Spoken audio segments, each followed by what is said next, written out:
ሁለት ነገር እወቁ። እዚህ ጉባኤ ላይ አንድ አይነት ሰው ተቀምጧል። አንድ አይነት ሰው ተቀምጦ ሌላው ሲባረክ ሌላውን ለምንድን ነው በረከት የሚያልፈው ነው? ከተባረክን ሁሉም ሰው ምን መሆን አለበት? መባረክ አለበት። ስለዚህ ዛሬ በእናንተ ህይወት ላይ አዲስ የሆነ ነገር እግዚአብሔር ይጀምራል።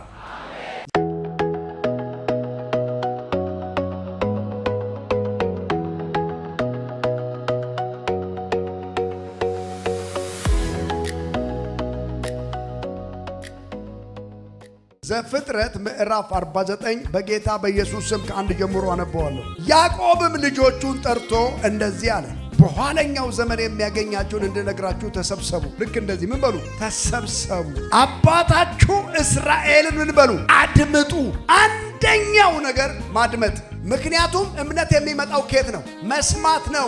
መስማት ከማን ነው? ዛሬ እየነገርኳችሁ ነው። ሰምታችሁኝ ከሆነ ያ ነገር ልባችሁን ሊይዝ ይገባል። ዛሬ ቅባት ወደ አንተ ይመጣል። ያ ቅባት ደግሞ ሰርተ የማታውቀውን ነገር ባንተ ህይወት ላይ ያደርጋል። በሉ ድንጋይ ላይ ጸልዬ ድንጋዩን ብሰጣችሁ ያ ድንጋይ ለእናንተ ይሰራል። የተጸለየበት ድንጋይ ይኸውላችሁ፣ ልጁ ድንጋይ ላይ አጸልዮ ሄደና የሆነች ጠንቋይ አለች ሰፈሩ ላይ። ያንን ድንጋይ ወረወረ። የወረወረው ድንጋይ ሴትይቷን ከነኮተቷ ነቅሎ ከሰፈር አወጣት። ይሄ ብር የሀገራችን መንግስት 200 ብር ነው ያለው። 400 ብር መሆን አይችልም። 250 መሆን አይችልም። አንድ ቦታ ስትል እውቅና የተሰጠው የ200 ብር ዕቃ እንዲገዛልህ ነው። በደንብ ስማ። የሀገሩ ገዢ ይሄንን ብር ሲያትመው እውቅና ሰጥቶታል። ነገር ግን አንድ ሰው ይሄንን ብር ለኔ ቢሊየን ነው ብሎ ኪሱ ውስጥ ከከተተ ይሄ ብር ተጸልዮበታል፣ ቢሊዮኖችን ሰብስቦ ይመጣል። ጩሁና አሜን በል እባክህ። ላንተ የተነገረህን ቃል ብቻ ያዝ። በረከት ማለት የተነገረህ በጆሮ የገባ ያ ነገር እምነት መሆን አለበት። አሁን ይኸውልህ ያበለጽግሃል፣ ይባርካል። መበልጸግና መባረክ እኮ አንድ ነው። ያዕቆብ ያለውን ምርቃት ሁሉ ከወሰደ በኋላ ልክ ኤሳው መጣና አባዬ አለው። አቤት ልጅ መጣው። አንተ ደግሞ ማነህ? ወንድምህ በተንኮል በረከትህን ወሰደ። ታዲያ ምንም የለም እንዴ አለው። የለኝም። ወንድሞች ባሪያው ነው። ምንም ነገር የለም። ምንም አንድ ቃል ምን ያህል ይወላችሁ በረከት እንደሆነ አንድ የሆነ የምትናገር ምንም ነገር የለም ማለት ነው። አፍ ሲከፈት በረከት ነው የሚወጣው። ዛሬ የሆኑ ሰዎች በጆሮአቸው ላይ የሆነ በረከት ይገባል። አሜን በሉና ውሰዱ። እሺ፣ ሰው ሕክምና ነው የሚሰማው። በጣም ብዙ ጊዜ ልጁ ትክክል አይደለም፣ መውጣት አለበት። ከዛ ጀምሮ ምን ሰምታለች? የሰማችው ቃል አለ። ምን የሚል? ልጁ ትክክል አይደለም። ካንሰር የሚባል በሽታ ያልሰማ ሰው ካንሰር አለበት ብሎ ሲል ብሎ መኝታ ነው። ሰውየው እኮ መጀመሪያ ጠንካራ ነው። ንግግር ምን ያህል እንደሚገዛ ሰው ደግሞ የእግዚአብሔርን ነገር ያቀላል። ዛሬ በጌታ በኢየሱስ ስም ስተኛ ከእንቅልፍ የማይለይ መልእክት እነግርሃለሁ። ይሄ መልእክት አብሮ ይወጣል፣ ይገባል። እጃችሁን ከፍ አድርጉና የምሰማው ነገር መንፈሴን ይገዛዋል በሉ ባካችሁ።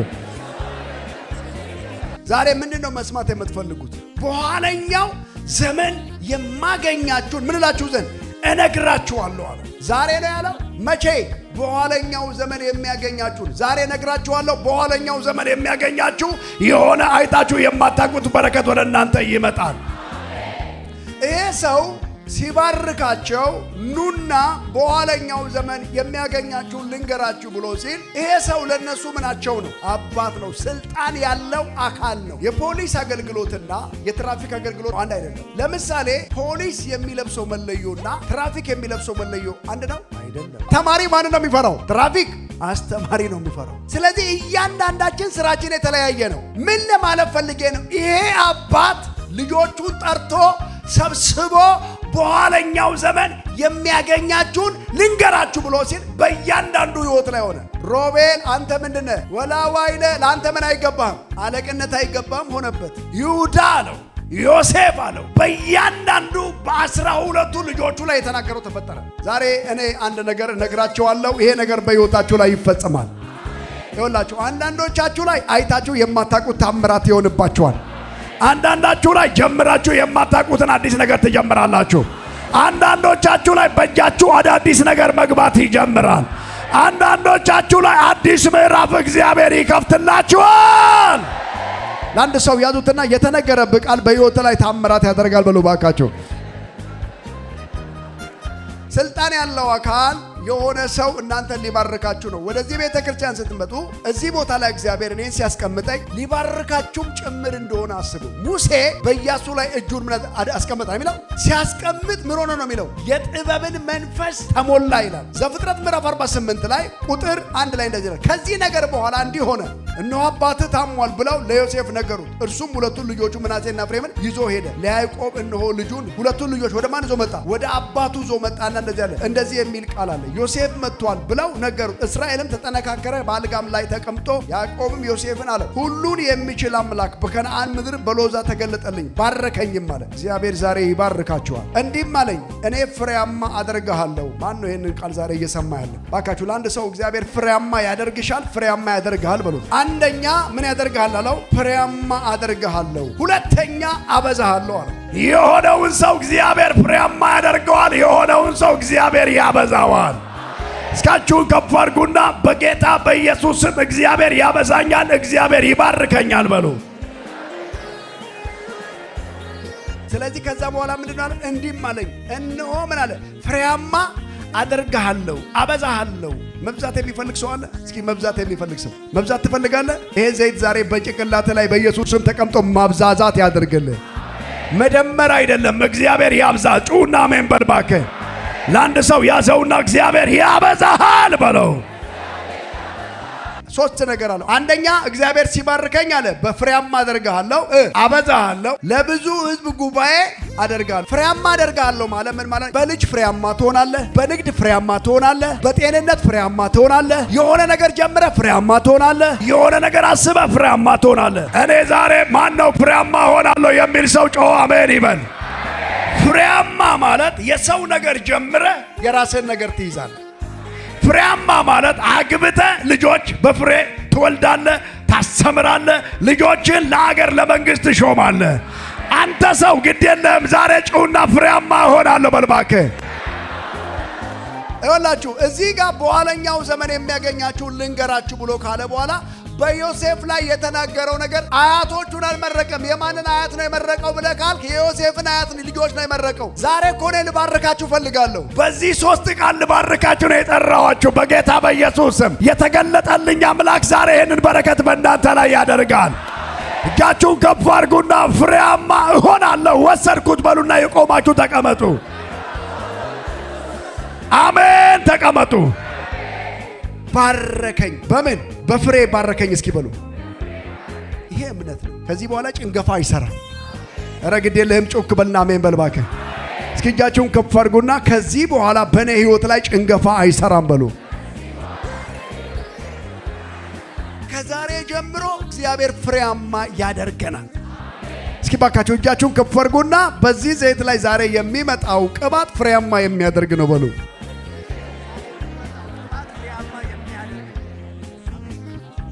ሶስት ነገር ወደ ህይወታችሁ ይመጣል። አሁን ልተልተላችሁ። ይኸውላችሁ እግዚአብሔር ሊባርካችሁ ነው በዚህ ዘይት። አንደኛ ምን አይነት ነገር ነው የሚመጣው ወደ ህይወታችሁ? ፍሬያማ የሚያደርግ። ሁለተኛ የሚያበዛ። ሶስተኛ ለብዙ ህዝብና ጉባኤ እንድትሆኑ የሚያደርግ በረከት ወደ እናንተ ይመጣል። ሶስት ቅባት ወደ ህይወታችሁ ይመጣል። አሜን በሉና ዛሬ ተቀበሉ። ይሄ ቃል በእናንተ ልብ ላይ ይታተም። ጩሁና አሜን በል እባክህ። እንዴት አላውቅም፣ እግዚአብሔር ግን ይችላል። በትምህርት ነው አላውቅም፣ እግዚአብሔር ግን ይችላል። በገንዘብ ነው አላውቅም፣ ግን እግዚአብሔር ይችላል። በምንድን ነው? በእግዚአብሔር ቅባት ዛሬ በረከት፣ ፍሬያማነት ወደ ህይወታችሁ ይመጣል። በእግዚአብሔር ቅባት መብዛት ይሆንላችኋል። በእግዚአብሔር ቅባት ለብዙ ህዝብ እንድትሆኑ እግዚአብሔር ያደርጋችኋል። እግዚአብሔር እንደዚህ አለ፣ ትንሿን ቀንበጥ ከሆነ ቦታ ወስጄ አለ ቀነጠብኩና በእስራኤል ተራራ ላይ ተከልኩኝ አለ። ተክዬ እያለ ያቺ ትንሿ ቀንበጥ አለ ዝግባ ዋርካ ሆነች አለ። ከፍ የነበሩ ነበሩ አለ። በእነሱ ውስጥ አልፋ ሄደች። ከፍ ያለውን ዝቅ አደረግኩኝ አለ። በእሷ ውስጥ ከፍ ብሎ የቀደመውን ዝቅ አደረግኩ አለ። ዝቅ ያለውን ከፍ የሚያደርግ፣ ከፍ ያለውን ዝቅ የሚያደርግ እኔ እግዚአብሔር ነኝ አለ። ከዛሳ በዚህ ከፍ ያደረግኩት ዝግባ ያቺ ቀንበጥ በሆነችው ግዝብራ ላይ ብዙ አዋፍ መጥቶ በሷ ላይ ምን ይላሉ? ያርፋሉ አለ። በስሩም ይጠለላሉ አለ። እኔ እግዚአብሔር ይሄን ተናግሬ ያለው የሆነውን ሰው እግዚአብሔር እንደዛ ያደርገዋል። እስኪ ባክህ አንድ ሰው ያዘውና ለብዙ ሰው እንድትተርፍ እንድትበዛ እግዚአብሔር ያደርጋል በለው ባክህ። ማን ነው ቃል እየሰማ ያለ ሰው? እግዚአብሔር ይሄን በሕይወቴ ያደርጋል የሚል ሰው ጮኸ አሜን ይበል። አጠገባችሁ ያለውን ሰው እንዲህ በሉ፣ እግዚአብሔር ሲባርክህ በሉት ፍሬያማ ያደርግሃል። እግዚአብሔር ሲባርክህ ያበዛሃል። እግዚአብሔር ሲባርክህ ለብዙ ትውልድ ለብዙ ጉባኤ እንድትሆን ያደርግሃል። አሜን አሜን። ከዛ በኋላ ልጁን በግራ በቀኝ ምናምን ባረከ ነው ብለው እኔን የባረከኝ በረከት ይሄንን ነው። በሎዛ በምትባል ቦታ ላይ እዛ ቦታ እግዚአብሔር ተገልጦልኝ በሶስት በረከት ባርኮኛል። ፍሬያማ አደርግሃለሁ፣ አበዛሃለሁ፣ ለብዙ ሕዝብ ጉባኤ እንድትሆን አደርግሃለሁ አለ። እግዚአብሔር ሊባርካችሁ ሲፈልግ የሚሰጣችሁ አንድ ነገር አለ። ብር አይደለም አሁን የሚሰጣችሁ፣ ዶላር አይደለም የሚሰጣችሁ አንድ ነገር ነው። በሕይወታችሁ ሞክራችሁ አይታችሁ የማታውቁትን ቅባት ላችሁ ላይ ያፈሳል። እስኪ በደንብ አሜን በሉ። እስኪ በደንብ አሜን በሉ። ሁላችሁ ሶስት ነገር በሕይወታችሁ ሊሆን ነው። ሰምታችኋል አይደለም? የፈለገ ሰው መያዝ ይችላል። ይሄ ቃል ከዘመን እንዳይለይ እዚህ በሉ። ይሄ ሳምንት ይሄ ቃል አሰላስለው፣ በሚቀጥለው ወር አሰላስለው፣ በሚቀጥለው ዓመት ይሄ ቃል ከውስጥ እንዳይወሰድ በሉ ባካችሁ። የመጀመሪያ ባረከኝ ብሎ ካለ ፍሬያማ ማለት በሁሉ ነገር መፍሬያማ፣ ጭንገፋ ከዚህ በኋላ አይኖርም። በቃ አለቀ። መብዛት ማለት ምን ማለት ነው? ይኸውላችሁ የጻድቅ መንገድ እንደ ንጋት ብርሃን ሙሉ ቀን እስኪሆን እየተጨመረ እየበዛ የሆነ ሰው እንደዛ ይሆናል።